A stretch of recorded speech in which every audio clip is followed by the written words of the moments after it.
Hello, and welcome back to the My First Marathon podcast, where we interview runners in all stages of their running careers about their first marathon experiences to prove that anyone can run a marathon. My name is Taylor, and on today's episode, we talk to an ultra runner who started running over 20 years ago in middle school, but because of a delivery job at Jimmy John's, actually ended up getting away from running for a while and dove headfirst into the biking world. After bike racing for a year, he decided he wanted to tackle the challenge of completing his first marathon. From there, we get into how this road eventually led to ultras and how the mental toughness aspect of running an ultra is where the change can really happen in yourself. Let's go ahead and jump right into the episode. Please welcome Cass.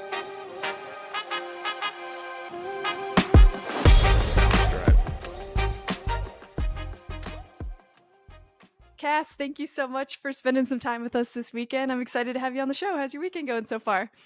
Oh, thanks for having me, Taylor. I'm excited to be here. Just got back from volunteering at the Humane Society. We kind of do that every Saturday, so it's a nice little way to start your weekend. And yeah, kind of just preparing for this, getting excited to talk to you about running.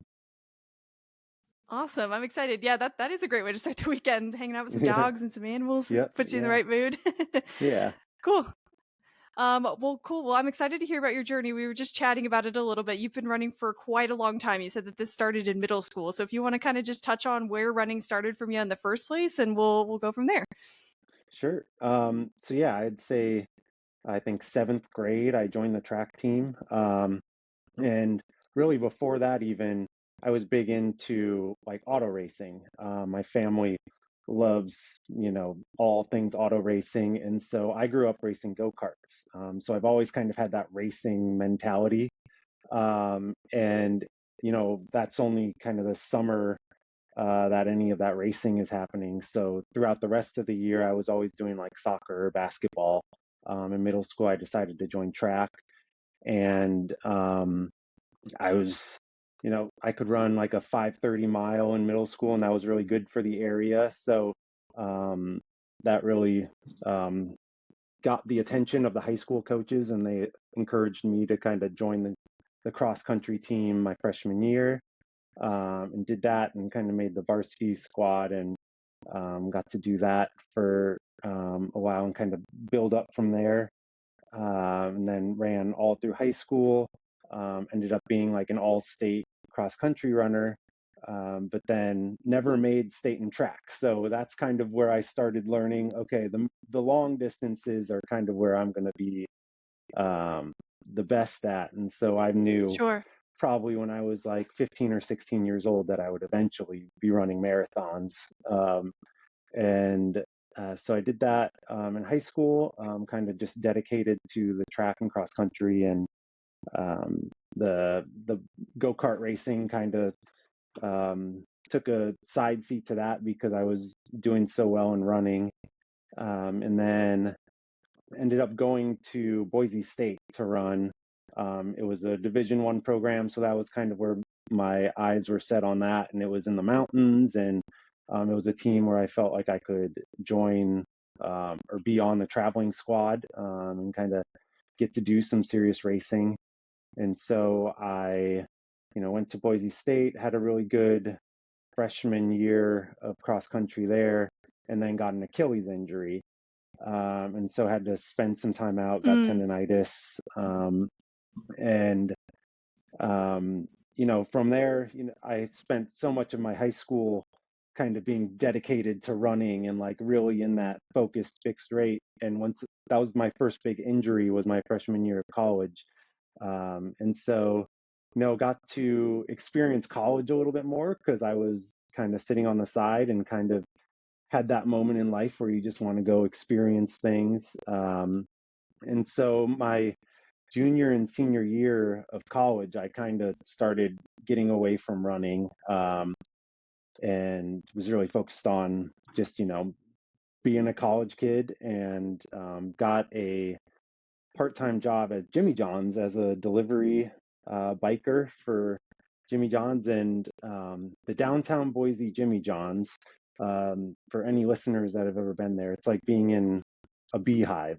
There's just so much going on during the lunch delivery shift, and there's just like five or six delivery drivers kind of going in and out, and that kind of is a competition among the delivery drivers themselves. And so I kind of fell in love with cycling and like the competition of, being the fastest bike delivery guy in the area. And um, so did that for, the rest of my college, did that, and then moved to Tracktown, USA, Eugene, Oregon, after school. And ironically enough, got into cycling hardcore while I was here, not running, and did some bike racing for quite a few years. Kind of made my way through the ranks. There's kind of categories in bike racing. You start as a category 5 racer and kind of work your way up to a category 1 or a pro racer. And so there was the fun challenge of trying to, build into those fastest categories. And there's a lot of different varieties of bike racing. I started in road cycling, and then kind of fell in love with cyclocross, which I'm not sure if you're familiar with that, but I'm not. Yeah. I recommend anyone who's never watched a cyclocross race hop on YouTube. It's probably the most entertaining form of human powered racing there is. Like, you're riding on basically a road bike with like little knobby tires on it, and riding through the mud and all these tight turns, and you have to hop off and like carry your bike over Oh, obstacles. And wow.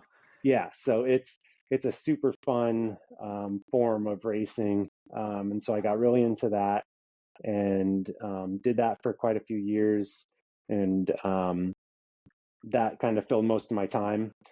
And after one summer of bike racing, it was just kind of, I had a good fill of bike racing. I raced a lot that summer and was kind of just looking to do something different. And on a whim, that's kind of when I decided to do my first marathon and just kind of see, like, I'm in such good shape from all this bike racing. Like, what could I do if I just like hopped into a marathon? And so that's when I did the Portland Marathon. That was 2016, in the fall. And that kind of reignited my love for running again when I spent maybe like a month and a half kind of just getting my running legs back before going into that.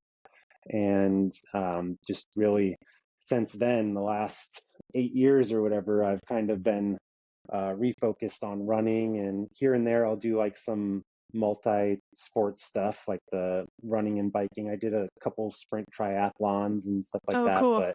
but really now it's all the running again. And now kind of dabbling in ultra marathons. So I've really been enjoying that. And the trails are a totally different beast than the road, and so that's a fun thing to kind of challenge yourself and tackle. For sure. Yeah. So cool. So you started out running, you fell away from running and fell in love with biking, then you found your way back. I think that's a unique way to dive back into the marathon, but very cool. I have so many questions about biking. I'll try to keep them to a few because I know this podcast is focused around running, but I haven't talked to somebody that's in that world. So how similar is it in terms of like schedule and how you're prioritizing your life and things like that for training for like a bike race to training for a running race? One of the things that got me back into running actually was the time that you have to commit to bike riding. Sure. I'm sure there's an actual study and science behind what the equivalent is, like running to biking, but I always kind of felt like if I wanted to, the equivalent of a 1 hour run would be like a 3 hour bike ride. Mm. And so my training for running or for biking when I was like really training hard, I was usually doing like 13 to 15 hours of riding my bike each week, um, doing like back to back 100-mile rides on the weekends. So that's like 10 hours just on the weekend of riding Wow. sometimes. Um, and yeah, it's really time consuming. But you can see, so that was the major appeal to me, is you can just go so much further and see so many more things.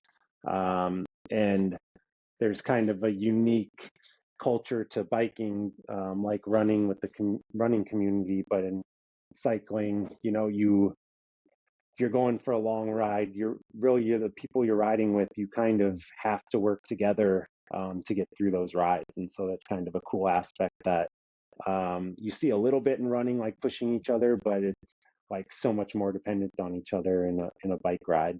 So it's kind of cool that way. Yeah, that's cool. I think all of these like sub communities in these different worlds are always so interesting of how people connect with each other and how they use each other to be successful, like you said. I think it's really interesting. But that's really time consuming. So were you thinking about the marathon? I mean, I don't think anyone ever thinks is the marathon is something not time consuming, but were you thinking, gosh, this might breathe some some time back into my life because 10 hours on a weekend is a lot. Yeah, no, that was definitely the first thing I noticed is, wow, I don't have to go out for 3 hours this Right. afternoon. I can just do like 45 minutes to an hour and, push myself pretty hard for certain parts of the run and like feel good about it, and feel like I'm still, you know, keeping really strong fitness. So it was definitely a breath of fresh air in that regards. And you're a little more motivated then to kind of do the stuff outside of the actual, physical activity, the stretching and the Sure. rolling out and all the rehab stuff. And as I've gotten older and that becomes more important, it definitely is uh, what has kept me kind of staying with running recently as opposed to going out on those long bike rides. Sure. Yeah, makes sense. Cool. So you said you gave yourself like a month and a half, I think you said, for to like base build, get your legs back into running again. And then how long did you give yourself after that point to train for the actual race, if you Um, remember? yeah, so I think I started the race was in October. I started thinking about it probably, early to mid August, kind of as the bike racing season was kind of coming to a close. And when I first started, really running training, I would still kind of here and there go for a run just for the fun of it while I was doing the bike racing. But once I really started training, it became getting your legs used to that again. There's so much more impact, and you're using slightly different muscle groups and stuff like that. So the first couple weeks were just kind of getting my legs under me, and then once that started feeling good, and I already had the aerobic fitness, like I could run, or I felt like I could run a lot longer than my legs would actually let me run. Mm, And so it was kind of building my legs back up to that. And then really starting to try and do some solid long runs and some solid like progression tempos and kind of stuff like that to really get the speed up and feel like I could last a marathon.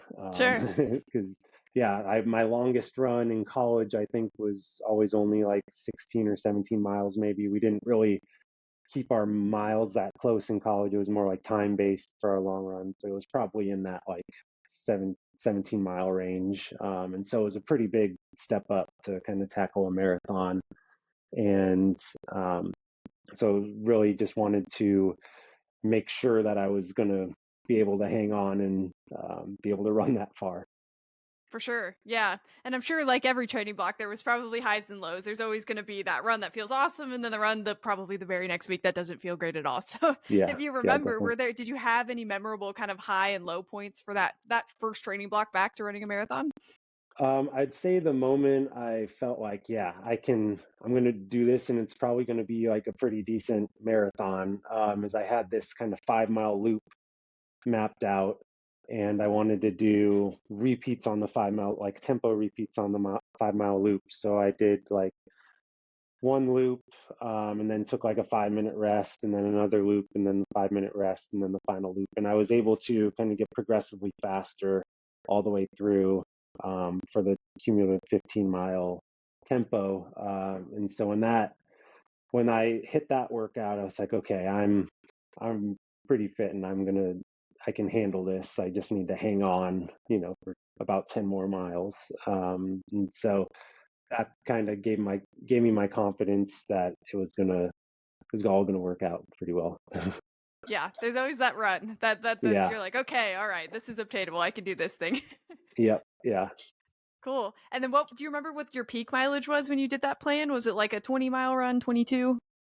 Um, yeah, I think my longest run I did 23 miler. Okay. And started kind of slower and progressed faster throughout the run, and tried to keep it just more flat. Like these days, training for ultra marathons, I'm all about trying to get as many vertical feet as possible. Whereas like when I was really focused on the marathon, it was, you wanted to keep it kind of flatter so you could really go at a good pace. And so I was, did like a nice 23-mile loop, and that went really well. And um, one 23 to 26 isn't too crazy of a jump, so I felt like that was a good preparation. And when leading up to that, you were doing like 100-mile bike rides all the time. Like 23, 26 miles too didn't feel like such a stretch. Sure. Yeah, the legs kind of feel it differently than you would like a 100-mile bike ride, but the time where you're pushing yourself hard, that's really where I felt like my biking experience paid off the most. Is I was used to pushing really hard for really long extended periods of time. So I'd say um, that was made me better suited than even if I probably just went into it from straight running, and never had that bike experience. I think the daunting aspect of the 26 miles, for any runner, kind of plays a mental game with you. But when you've broken that by all that bike racing on all that those long hard days, it really kind of took that out the window and made it more about like getting the legs ready. And so it's kind of um, a unique approach in that aspect, because I didn't have to really worry about the distance so much as just the effort. Yeah, that's interesting. Yeah, so you kind of had the I feel like a lot of times on this show, especially when we talk about first marathons, it's the mental aspect that really freaks you out leading Yeah. up to race day, like you just said. So having that not be so unknown for you, I'm sure helped a ton. Yes. Yeah. Definitely. Yeah. And there was definitely some bad days in bike racing. You if you get dropped from the peloton, um, which is like the big group of bikers all riding together, and Hmm. you're drafting off each other. When you're in there, you're going like 25 miles an hour and you barely have to pedal because you're all drafting off each other. And so, but if you start falling off that group and you're kind of dangling off the back, it becomes really, really hard to Mm, maintain that 25 miles an hour. And if you lose the group, then you're riding 30 to 40 miles to the finish line on your own. And mm, so when that kind of happens to you and you're just dogging it for a couple hours at the end of the race, like you build some mental fortitude for sure. for sure. So Yeah. yeah. Yeah, I could see it. It seems like there's a lot of parallels for sure. I mean, there's obvious differences, but it seems like what anything that you would do in the biking world is going to prepare you for running, and probably vice versa too. But it sounds Sure. like you did it the right way, doing the longer distances and then and then going into the marathon. Yeah. Yeah, Um, I at least knew how to train running wise going into it from my, sure, college and high school background. I at least knew how to make a training plan that was going to work and like progressively building into it versus just kind of jumping in. So for that, sure. yeah, definitely had to pull from that.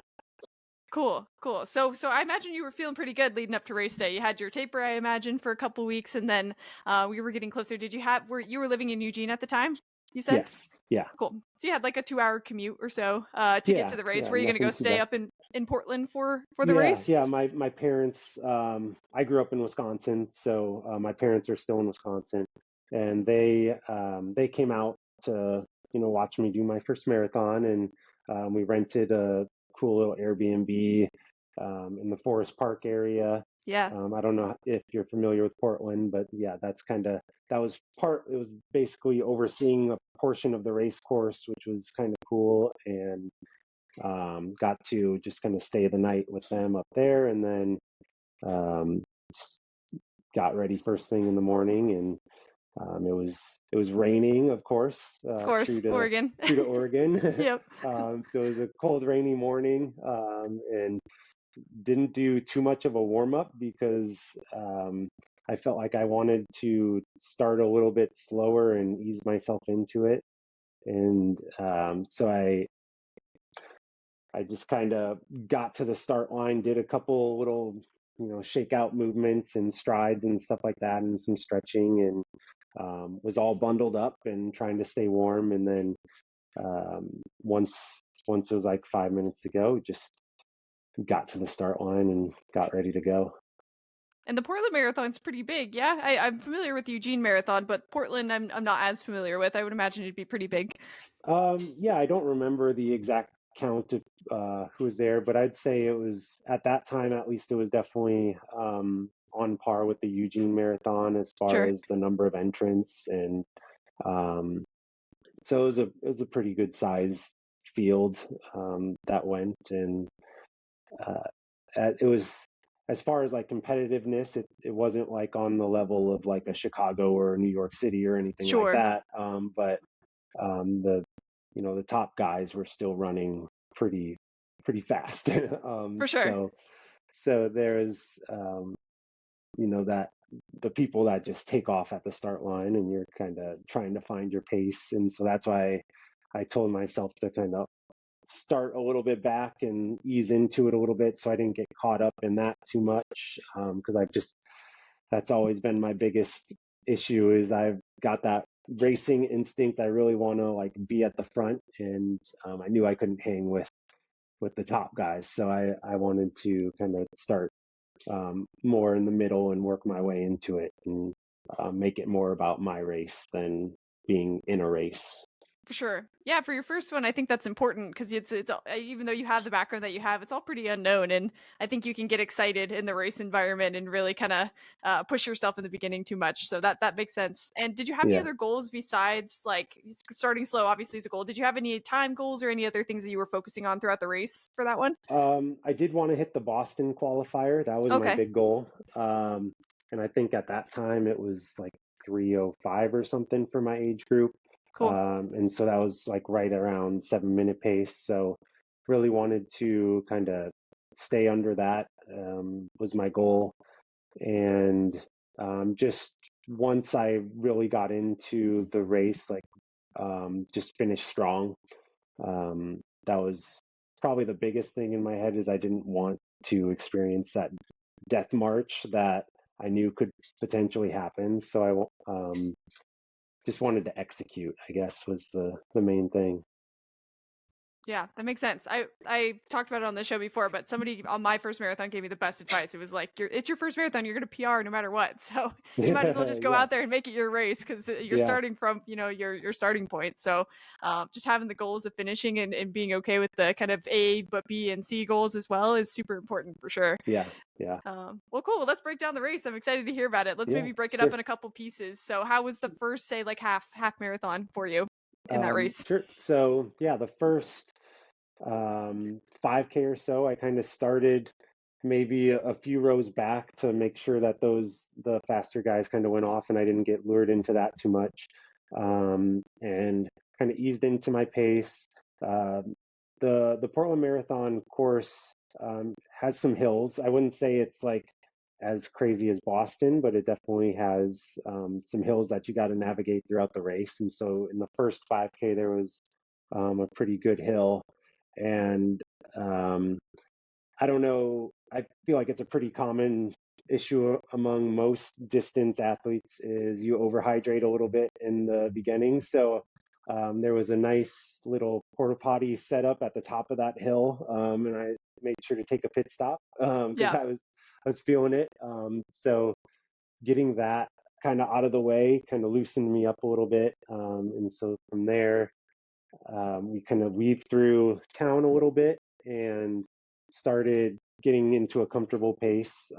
For me at that time, it was kind of in that like 6:15 mile range. So I was starting to click off some consistent miles. And after you get out of town, there's just this long, kind of daunting stretch to the St. John's part of Portland, and you go over the St. John's Bridge, which was kind of the next big hill to come up. And so there was maybe like 5 miles or so on this stretch of just flat, open road. I think it was like maybe a 6-lane road that they had blocked off. So it was very open. There weren't a lot of spectators out there. It was dumping rain. So that was really the place you had to mentally just kind of start pushing. And I luckily had this guy who was running kind of right with me, and we kind of just pushed each other and talked to each other for a little bit, and we're starting to click off some pretty good miles, and felt really good about that.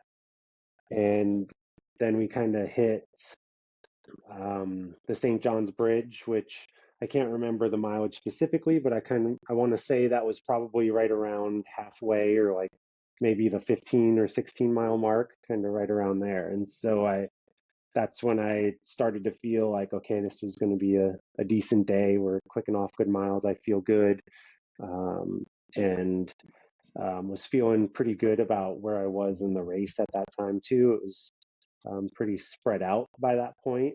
And so you kind of had to find a little dot of someone up ahead, or find someone that you could run next to for a while. And just from there kind of started clicking. And then we got kind of into the bigger hills of the race. There was St. John's Bridge, and then you kind of went through St. John's area a little bit and kind of over, I think it was the Adidas campus area. Mm. And there was like kind of some hills around there a little bit, and then another couple bridges. And so that's when you really kind of had to push a little bit, and your rhythm was disrupted a little bit. And there were a few guys that looked like they were kind of in the elite category of runners, and they were starting to come back to me. So I started feeling a little too confident maybe, and started pushing pretty hard. And so then mile like 18 and 19 is when that caught up with me a little bit, and I was really starting to hurt, really starting to feel the marathon, and really just trying to hang on.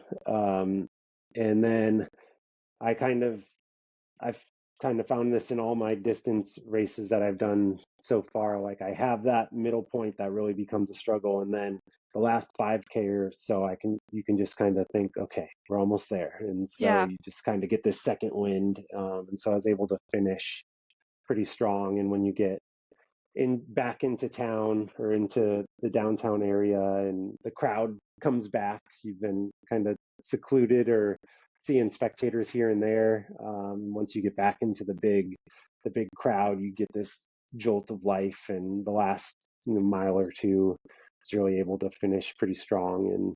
And yeah, had a pretty good day and got that Boston qualifier. So I Awesome. was pretty stoked about that. Yeah. Yeah. Yeah. I mean, it sounds like everything went pretty well. When you were starting to feel pain, was it like more like cramping type of pain, or was it just fatigue? What do you think? Yeah, there was some, definitely mostly fatigue. There Hmm. were a couple downhill sections where the hamstrings started to feel like they were going to cramp up. Yeah. Um, and so I was fighting that a little bit, trying to keep a pace going without taking that one step that just locks you up. Yeah. So I was kind of trying to find that balancing act a little bit, where you're not slowing down too much, but you got to kind of let your body get right again. And so that was definitely the hard part of the race for sure, where it Sure. started looking grim for a moment. But we pushed through it, and I think, Yep, like you said, a yep. lot of that mental battles you went through with cycling probably helped you a ton pulling through something like that. But it sounds like everything went really well, so that's awesome. I love that first marathon story. And then you said kind of from there, that was where your mindset shifted from biking to, okay, I'm gonna dive back into this running world. So what was the aftermath of the marathon like for you? What kind of led to that conclusion?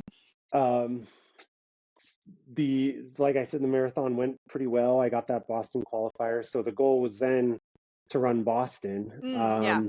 And that just never kind of ended up working out due to just work obligations and the way training kind of lined up. I had a couple little niggles after the Portland Marathon, so it took a while to kind of get back to feeling good again.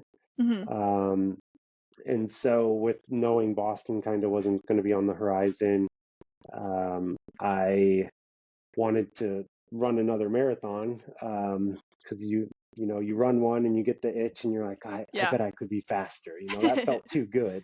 Yeah, never Um, ending. yeah. So I think it was the following spring, signed up for the Eugene Marathon, and so had a much more normal running build up to that, and I wanted to see kind of what I could do, um, with an actual run, like solid running block going into that versus just kind of on a whim deciding, a month and a half out that I was going to do it. And so that one was much more, I ran a 10K race, ran a half marathon, Mm, a couple 15Ks and stuff like that to kind of get the build up right. And then went in and did the Eugene Marathon. And then from there, it was fully committed back to running. And once once I had done a couple marathons, I was like, well, what else is out there? And Eugene has tons of beautiful trail systems, both in town and out. Just like a half an hour drive away, you can be running up a mountain. And so really fell in love with doing my long runs on the trails and doing all that trail running. So ultra marathons kind of became the obvious step after that. And so I've done a couple ultras recently, within the last like 3 or 4 years, kind of gone that route. cool. Yeah, and when you said that you were doing a more, I guess, traditional build for Eugene, when you wanted to give yourself a shot to train the way that you wanted to train for that. You said you put together your own training plan. Do you mind kind of talking about what typically your thought process is when you put together a plan like that? Sure. Yeah. Yeah. My my kind of go-to weekly format is doing a long run on the weekends, either Saturday or Sunday, having some sort of like longer workout. Um, for the marathon, it was usually like a 30-minute or 40-minute progressive tempo where you are starting at a pretty comfortable pace and trying to work down into a just under race pace.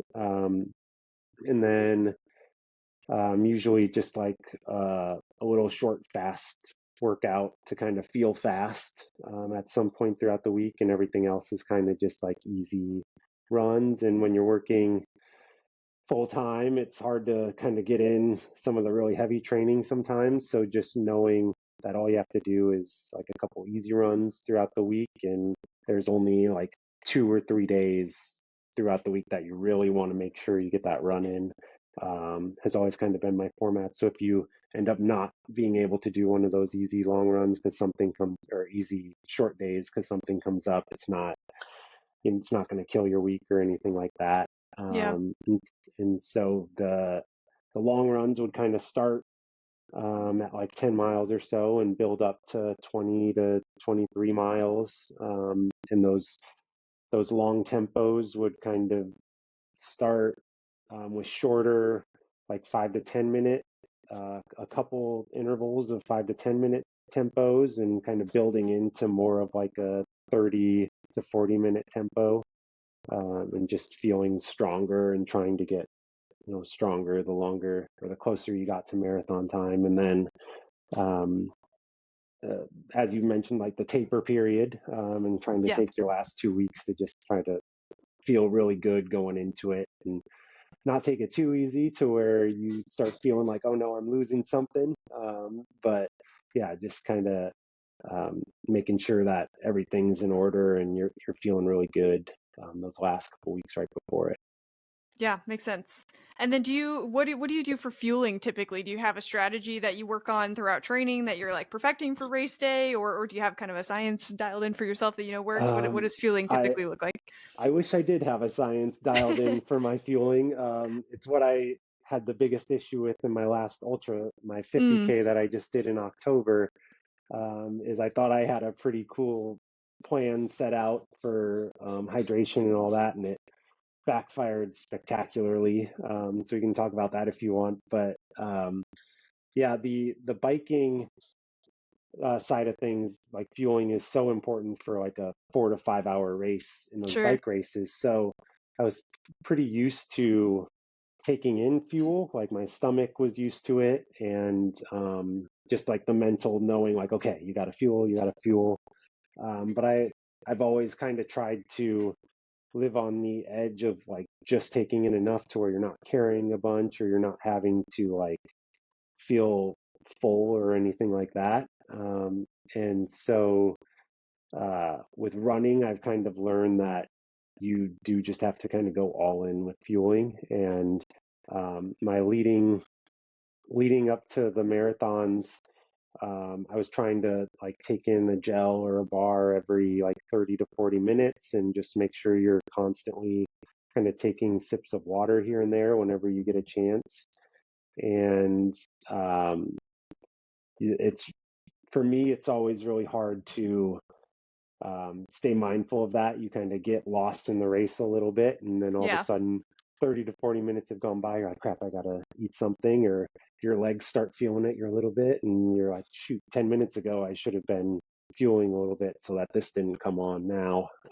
So, still something as someone who's been running for 20 years, still something I'm trying to figure out. But there's definitely a lot of cool strategies out there that I like to try and see if they work for me. But yeah, still haven't dialed it in yet. Yeah. I'm way newer in my running journey than you, but I've even felt like every single race that I've ran, fueling has been a little bit different. So I think there's a lot of factors that play into it, and there's probably not a perfect fueling plan, unfortunately. Yeah. Yeah, like for that 50K that I just ran, my plan was to carry like 2 to 3 gels with me at all time, and each aid station was about like 7 miles apart. So which is kind of a far, Yeah, it especially is. in the mountains. That's like a really that could be a really long time. Seven Yeah. miles could take like an hour and a half. So it was really to try and have stuff on me. And my biggest mistake was carrying one water bottle with me at all times that I planned to just refill at each aid station. And it was only like a 250 milliliter soft flask. Mm. And most of my training leading up to that, I had gotten away with that because all my runs were um, no more than like 3 hours. And so you never really got into that crazy hydration debt that happens when you're pushing a little bit harder for a couple more hours longer than that. And so at mile 17, there was an aid station, and I had an empty flask, got it filled up, and took off right away. I was kind of in a battle neck and neck with a guy. I think we were like battling for fifth or sixth place at that time. So I would like my goal was to like finish in the top five. So I was trying to Chasing him. get in and out of the aid station as quick as Yeah. possible and stay ahead of him. And so I just filled my water bottle really quick and went out, and a mile later I was out of water. I just like I downed it, Mm. as soon as I could. And um, so then I had to trudge about, what was that, like 6 or so miles to the next aid station. The next aid was at 24 and a half miles. And we did some pretty serious climbing in between that. So it was a pretty long period of time between when I ran out of water and when I had a chance to get water again. And so my race really started falling apart there, and had some cramping, and Mm. my hamstrings really locked up, and uh, definitely did some power hiking and some walking, and just tried to make sure I could run the downhills at least so I wasn't losing too much time. But yeah, it blew up in my face big time. Sure. Yeah, and we were talking a lot about mindset in the beginning. So like what do you say to yourself in those periods when things are not going the way that you planned them to go, and you're having to like just kind of pull yourself through? Like what goes through your head in moments like that? Well, one of the coolest things about distance races that take hours and hours is you're almost always going to have a low point like that. Mm. And so just recognizing like this is my low point. It can still turn around from here. It doesn't have to be like the end of my race. And I struggled with that when I first started doing the marathons and ultra marathons. Is you like kind of hit that point where you're hitting a wall, you're in the pain cave, as they say, and you're you're just thinking your race is over. It's really easy to kind of DNF from that point because you feel like the you've lost kind of what your goal was. But with these long races, you have time to bounce back. You just got to get the fuel in, let your body kind of get right again. And so when that was happening to me in that 50K, I was just focused on getting to the next aid station. And when you get there, you can regroup, refuel, take some more stuff for you to make sure you make it home fine, the last 6 miles. And so there was that hope that I could still turn it around, and um, you have a set goal in mind of just getting to the next aid station, and so you kind of forget about the big picture of the race and just like in this moment I need to get to this point, and then I can try and recover from there. Yeah. Yeah, I haven't done an ultra myself, but it seems like that yeah, I like how you put that, that there's always gonna be a low point, so you can kinda mentally prepare for that. There is going to be something on this race that's gonna Yeah. throw me completely off. Do you think that I mean, I'm kinda trying to piece together the differences between ultras and road races. Do you think that is unique to running an ultra, like, having those moments where you really have to pull yourself out? I think so, because the marathon, I think you can just have a, a really good day and just get through like for me, it's like in that 2.5 to 3 hour range of like a really hard effort without like really having anything go catastrophic. Like you're going to hurt, but you can push through it because there's only so much longer to go when you really start to hurt in those kind of races. Yeah. Whereas like the ultra running, where a 50K is going to take you like 5 hours, um, there's a lot more time and a lot more that's going to go wrong, especially in mountain races. Like I was going in to this last 50K expecting it to be a really hard course, and it was so much harder than I even imagined. Mm. Just tons of steep, rooty uphill stuff that you're just power hiking up.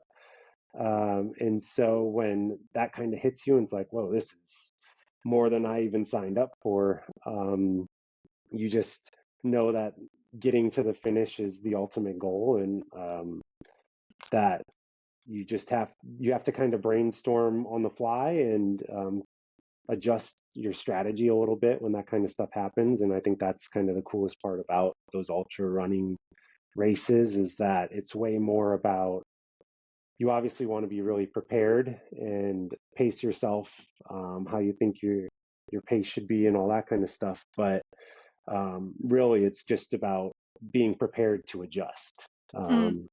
and knowing that some like you said, something is going to go wrong. It's not going to be a perfect day. It's almost impossible for a race like that for it to go 100% how you planned it to. So you just got to be prepared for being unprepared and like having a way to work out of the challenges. Yeah. Yeah, normally I ask questions about kind of what advice you have for first marathons, but since we're talking about ultras, I'm curious, like if you could offer advice to somebody who's thinking about running in their first ultra, what would be your advice to jump into that world?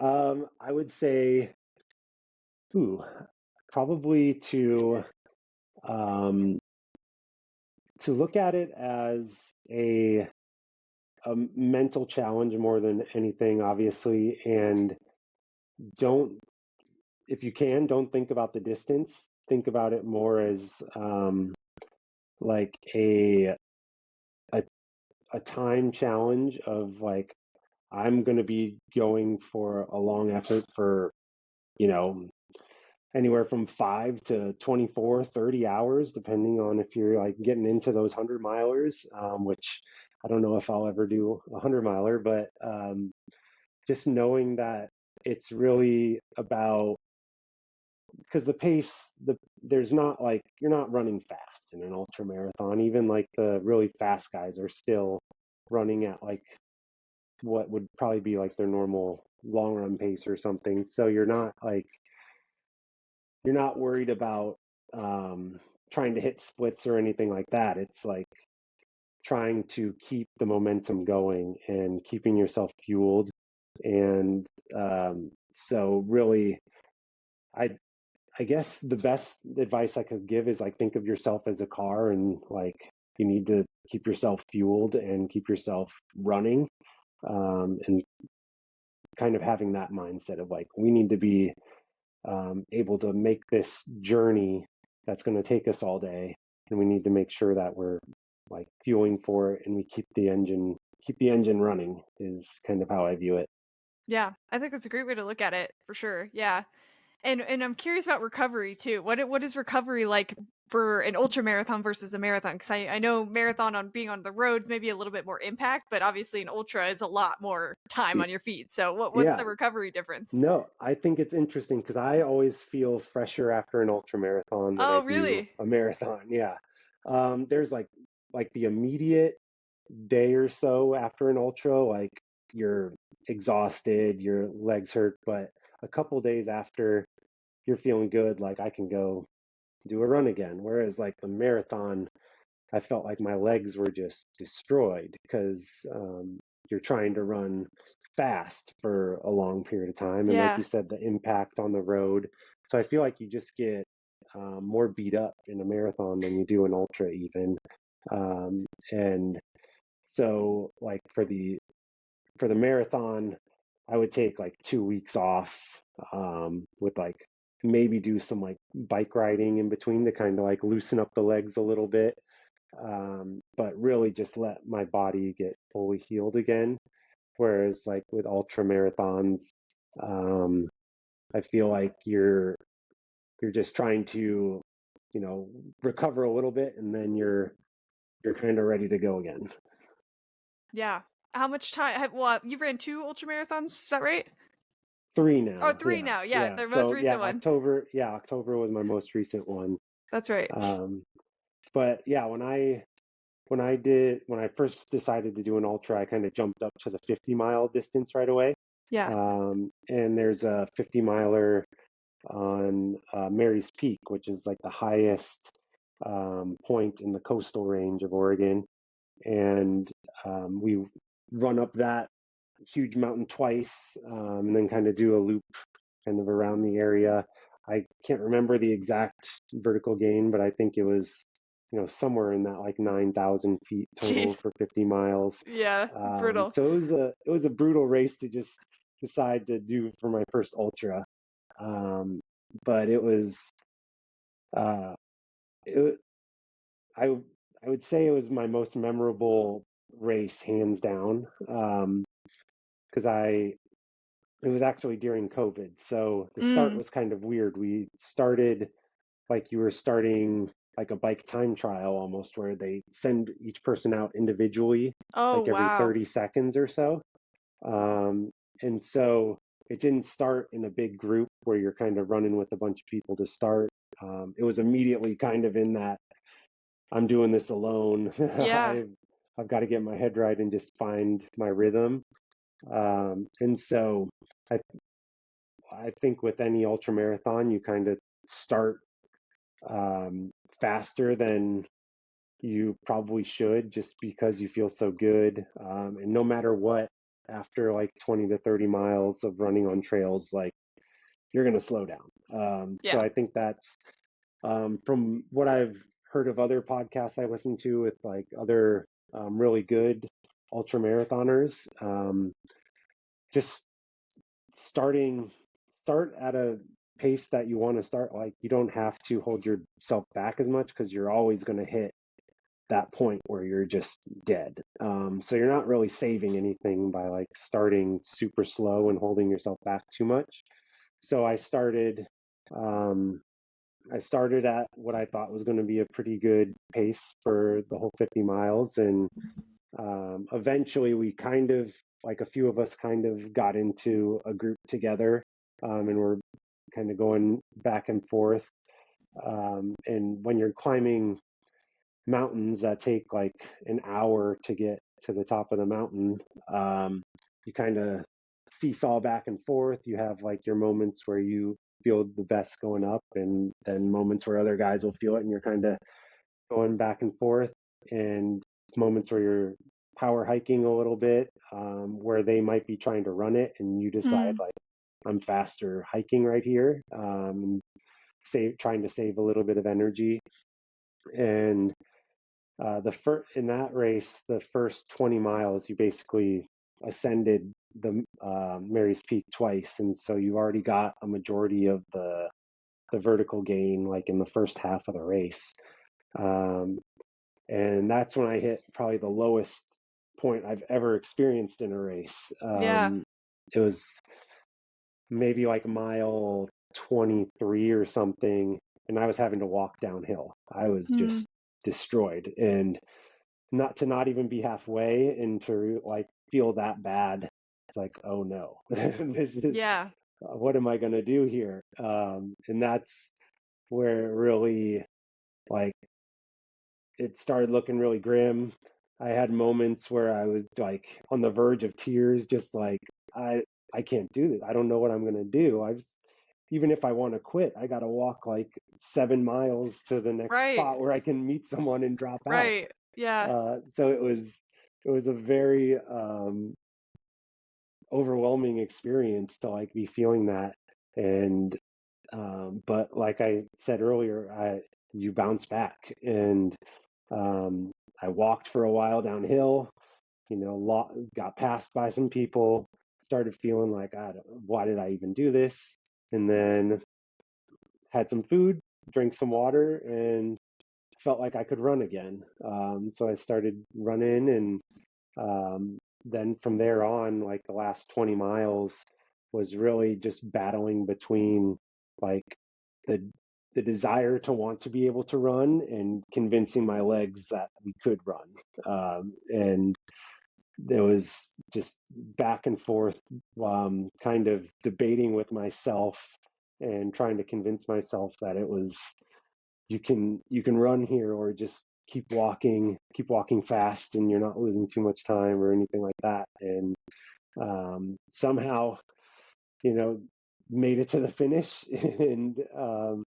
and had a really good day. Actually, I finished third in that race, so Oh, it wow. was That's awesome. yeah. For your first one, yeah, that's Yeah, amazing. yeah. So it ended up working out, but coming from that, only having run marathons before that, you feel like if you're walking, you're out of Yeah. it. Like you Right. don't stand a chance. And then to like come into ultra marathons where it's just kind of it's part of the game. You really are going to have those moments, and you hope that they can kind of come planned and at meaning or good moments, as opposed to just trying to hang on. But eventually, you're going to hit those moments where you just gotta convince yourself to keep going. For sure. Yeah. And when you've crossed the finish line after a race like that, like you just went through hell for hours and hours and hours, especially for your first one. Like coming out of a race like that, what does that mean to you? How does that change you as a person, or how does that impact you mentally? It really opened my eyes to how much you can put yourself through, and that if you want to do something super meaningful to you, like it's going to hurt, it's going to really suck at times, but if you just keep pushing, and just keep trying to talk yourself through it and convince yourself that you're going to make it, um, you'll get there. And so that that is something that really, yeah, I feel like everyone that's a runner, is going to eventually have that moment where they feel that you can push through anything you put your mind to, and that's just such a valuable thing to have in life and be able to take into anything, whether it's like a career path or starting a family or anything. Like there's going to be those moments where it's really hard and you're like, what the heck did I just get myself into, and is this worth it? And just knowing that you've pushed yourself through those moments before, that you can get to the good point. Yeah. Yeah, those moments are where change happens. The change doesn't happen when you're feeling awesome. The change happens No. when you're feeling crummy and you're having to push through. Yeah, Yeah. Yeah, definitely. cool. Well, awesome. Well, that was great walking through that. I think that there was a lot of advice kind of throughout your different marathon stories. So I appreciate you walking through a couple of those races for us. How I like to kind of close out the show is just with a couple questions. And then I actually have a question from somebody on my social media that I'm going to ask you as well, if you're okay Okay. answering a random Yeah. question. Yeah, Um, totally. cool. So, questions start with fuel. I know we talked about it a little bit, but curious what your favorite fuel options have been over the years. What's worked for you? What hasn't worked for you? What does fuel kind of look like? In cycling, it was always just the standard Cliff Bar, Mm, easily accessible. You can find them anywhere. And when you're riding, it's a little bit easier to chew. And so, like, I never had problems eating Cliff Bars on the bike or anything like that. But once I got into the marathons and the ultra marathons again, and fueling was still an important part, just felt like I couldn't do the Cliff Bars anymore. It was too hard. When you're exhausted, it's really hard to chew or get the food down at least quick enough to where it's being beneficial to you. I would find myself like holding on to a Cliff Bar for like an hour in the mm, middle of my run, and it's like, yeah, well, I should have got this down in like 5 minutes, and now I should have had like three Cliff Bars by now, and I'm still on the first one. yeah, So that's when I decided to really get into the gels, and I really like the sport, uh, what is it, Science and Sport Gel, the SIS yeah, company. Those ones I feel like they taste good enough and they go down easy, and there's a lot of gel to them in the packets, so you feel like you're intaking a lot, and um, that's kind of where I've stayed through all of my ultra and marathoning is gels and the occasional like the Stroop waffles. I really like those because yeah. I those like are a this little too. bit easier to chew.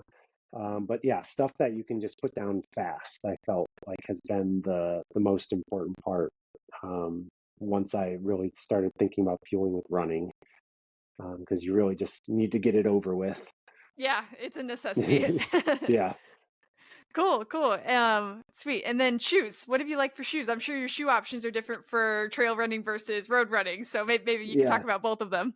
sure. Well, for road running, like in those marathon days, it was like the early part of the super shoes. I think I still have the first version of the Vaporflies Oh, cool. sitting in my closet, and those are what I ran in. And those I feel like didn't really, looking back on it now, didn't really fit my stride very well. Now there's so many varieties, and you can kind of pinpoint the one that works best for you.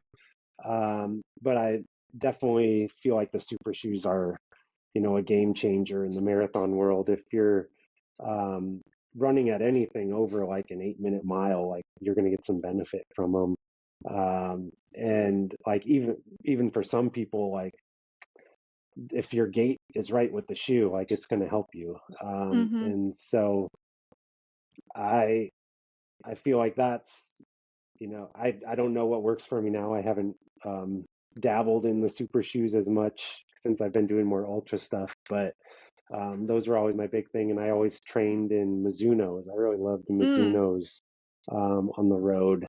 The Wave Rider series was kind of my go-to all through high school, college, and um, post-college running.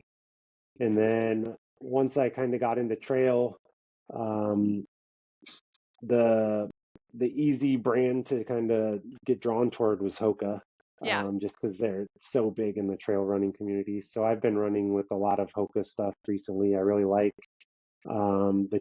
the Challenger for kind of mixed runs like road and trail, and then really love the Speed Goat for most of my trail runnings.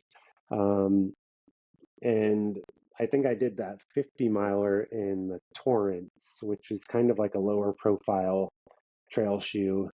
And these days, I probably wouldn't mess with that as much because I'm a little more injury prone getting older now. I'm not quite as durable, and so I try and make sure I've got a lot of cushioning. And I really like the Speed Goats. That's kind of my go-to right now. Cool. Cool. I love it. I could talk about shoes all day, but we'll leave it at that. Um, and then my question for you from our follower here. This one comes from at runs miles races on Instagram. Thank you for sending us a question. She's wondering, or he's wondering, how does tapering for a marathon look like for you? Great. So I'd say about 2.5 weeks out is when I wanted to do like my longest run. So like for that Portland and the Eugene marathons, I tried to hit like a 20, I think it was 22 and 23 mile runs as like kind of my long run before that. And then from there, long runs were kind of out the window. I felt like I built a big enough base for those really long efforts. And so then um, later on in the week after that final long run, I would do like one more hard tempo effort, um, and kind of dialing in on that race pace my goal race pace that I wanted, and trying to make that feel as comfortable as possible. And then your mileage really starting to go down. Like I was never a big mileage runner. I I think my max was probably like 60 going into my marathons, but I would probably go from 60 those 2 weeks out, and then kind of 40, and then like 30 going into race week. So I would like drop off quite a bit and just really make sure you're running, but um, not not doing anything where you felt like you were going to have to recover a long time from it. So like the workouts backed off a little bit, the intensity backed off, and you got more to like race pace for 40 minutes, which if you're planning to run it for a full marathon, like 40 minutes is not, that shouldn't be too hard. Hmm. And then just kind of doing a lot of strides and stuff after my easy runs and stuff that really made you feel sharp and fast and ready to go. Cool. Love it. All right, sweet. Well, last question for you is just what's coming up next for you? I know you're just coming off this race, so I don't know if you've even thought about what's next or if you have something on the books, but are you thinking about training for anything else for the time being? Yeah, I mean, I'd love to do more 50Ks, kind of in, I'd like to do one kind of maybe early winter, like something in like the January, February time frame. I haven't pinpointed one necessarily. And then one kind of in the spring and kind of see where I go from there if I want to jump back up to those like 50, 100K type races. But I really like the 50K after doing one. It feels like it's long, but it's still kind of, it feels like a race still. Yeah. Like with those really long ultras, it kind of just feels more like a trek Yeah. and you're Yeah. trying to Yeah. like survive. Whereas like the 50K, there's still like, it feels like there's that element of racing a little bit more, which is, well, like I said, kind of how I got into running in the first place. It's always kind of been my drive is to be competitive and um, feel like I'm in the race. And so I think I want to kind of do some more 50Ks and really kind of put it all together as much as possible through a 50K and see what I'm capable of in that. So, like right now, my training is kind of just staying fit enough to where running feels kind of effortless. Yeah. So I have listened to a few of your podcasts, and one of them I listened to recently. The guy was saying that like running became fun when he finally got through that first part, where it just sucks. Yeah. And There's yeah, always it sucks that. for everyone. Yeah. But once it starts feeling like fun and like you can really flow and it feels effortless. So I'm trying to like just stay at that level right now and um, kind of pinpoint a race like two months out or so and be able to build from there. It's kind of how I've been approaching my training the last couple of years is just have that good baseline and then pick something far enough out to where you can build into it. And I hope to just kind of do that through the winter and the spring and see what happens. Sweet. Yeah, so I love it. I love having kind of open-ended goals. It's so exciting because you've got races Yeah, that you can start researching, and then you can put the plan together, and it's all very exciting every single time. yeah, yeah, Cool. and especially when you know you just are living life and you've got a full-time job, and we've got 3 dogs, so there's always something going on with them, and Yeah. um, I just got married over the summer, so Oh, congrats. thank you. So that was, that I had to take some time off just like preparing for that. And so now it's just kind of, yeah, just I like being in shape and ready to tackle a race when it feels right. For sure. Cool. Well, if you're comfortable sharing, if anybody wants to kind of follow along with you, if you do any posting or anything like that about your journey, where can they find you? On Instagram, I'm dogcog stew. So it's underscored, I believe, like dog underscore cog underscore stew. Cool. And so I occasionally post like the races that I've done and stuff like that, and all my dogs. So if you love dog pictures, Who like doesn't? find that. um, and yeah, that's probably the main place you'd see anything. Okay, sweet. I will link it below too, so everybody can find you easily on there. But again, I Awesome. really appreciate you running through your running journey here. I think it's been awesome, and there's been a lot of tips and tricks throughout. So appreciate you going through it. Yeah, well, thanks for having me. It was great talking to you. Thank you so much for tuning into another episode. If you're enjoying My First Marathon, it would mean the world to me if you could rate and review the show. And if you or someone you know has ran a marathon and would like to share your story, I have a guest form to fill out in my bio on Instagram. That username is at My First Marathon Pod. See you on the next one.